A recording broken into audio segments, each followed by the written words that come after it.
Tiger Aviator Review. Tiger's answer to the Caterham Superlight, the Aviator. And for those of you still no wiser, Tiger is a small family-run outfit that has made a reputation for itself in the world of kit cars as a decent budget sports car maker, and is now drawing attention to its factory-built offerings. And if there is any model in the company's lineup to prove that it can make an impact, it is this, the 185 bhp 2.0-liter Duratec-engined Aviator. Tiger doesn't have any official performance figures, but the standard 21,995 pounds, factory-finished version of this car should easily cover the 62 miles per hour sprint in around 5.0 seconds.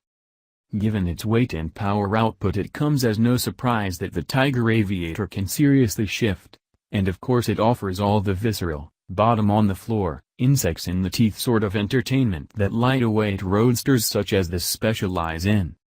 What is more surprising given the car's price and placement is just how well it handles, turns in the front end grips and keeps the car faithful to your inputs, whilst there's enough feel through the steering and the seat to know what's going on at all four corners.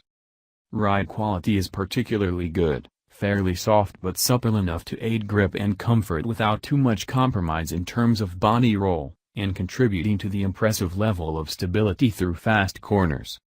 Driver controls are also well judged, with pedals placed nicely for heeling and towing and a heavy but pleasantly granular and responsive steering. The interior finish could certainly be better, but the general build quality at least appeared up to the general standards of the class on our test car. Okay. So the looks might be a bit challenging for some. The body has been specifically designed to improve the problematic aerodynamics that this type of car suffers from, but there's no doubting that the Aviator is a real competitor for Caterham and other established rivals. Ultimately, the Aviator is a cohesive and entertaining car. It does lack the polish of some more established rivals, but it's seriously close in terms of the overall handling ability and performance levels. Be careful about the incentive offered by the lower list price, though, as depreciation will be worse on the Tiger than on the obvious rivals.